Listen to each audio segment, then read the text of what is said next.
Dans un thème natal, certaines forces prennent naturellement le dessus. Le signe dominant n'est pas nécessairement celui du soleil. Il peut s'agir d'un autre signe plus fortement représenté, qui agit comme une teinte majeure influençant la personnalité, les comportements et les réactions profondes.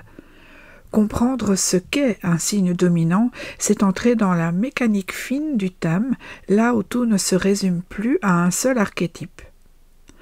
3 éléments principaux peuvent faire émerger un signe comme dominant. D'abord, la concentration planétaire. Si plusieurs planètes personnelles comme la Lune, Mercure, Vénus ou Mars se trouvent dans un même signe, même si ce n'est pas celui du Soleil, cela donne du poids à ce signe. Il devient alors une couleur dominante dans la manière d'être, dans la sensibilité, dans les relations ou dans l'action. Ensuite, le milieu du ciel, l'ascendant ou le maître de l'ascendant peuvent renforcer un signe. Si par exemple le milieu du ciel se trouve en Vierge et que Mercure, maître de ce signe, est lui-même très bien aspecté, la Vierge peut devenir un moteur fondamental dans la vie publique, dans la manière de se projeter dans la société. L'ascendant, quant à lui, agit comme une porte d'entrée visible par les autres. Un ascendant Scorpion, très marqué, même si le soleil est en Gémeaux, peut donner à la personne un style intense, magnétique, concentré. On parlera alors d'une double tonalité, un signe solaire et un signe dominant. Enfin, certains astrologues tiennent compte de la planète la plus puissante du thème, la planète dominante, pour déterminer le signe dominant. Si cette planète se trouve dans un signe bien aspecté, angulaire, en dignité, elle prendra le dessus sur le reste du thème. Par exemple, un thème avec une lune en taureau en maison 1, bien relié à Vénus et Saturne, peut faire du taureau le signe dominant, y compris si le soleil est en Sagittaire. Il est essentiel de comprendre que cette notion de dominance ne remplace pas l'ensemble du thème. Elle en nuance les contours.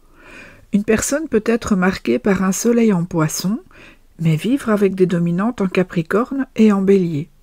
Cela donnera un mélange d'intuition, de rigueur et d'impulsion, parfois contradictoires et souvent féconds.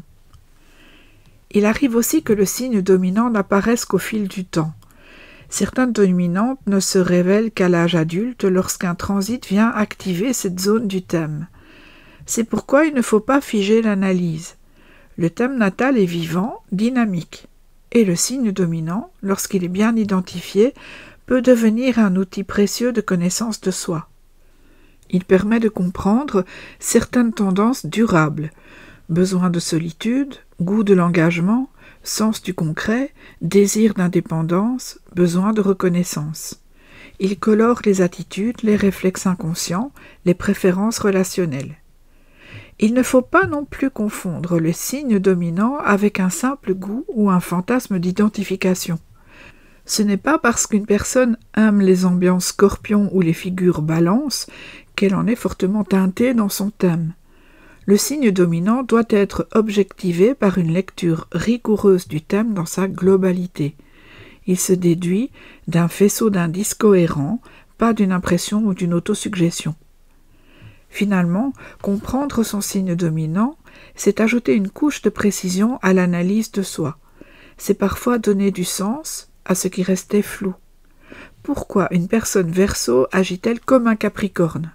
Pourquoi une Vierge semble-t-elle plus Gémeaux dans son rapport au monde? Le signe dominant apporte une réponse. Il n'est pas là pour remplacer le signe solaire, mais pour enrichir l'approche. Il aide à voir ce qui pèse le plus dans l'équilibre du thème, ce qui donne le ton général. À très bientôt pour un prochain épisode.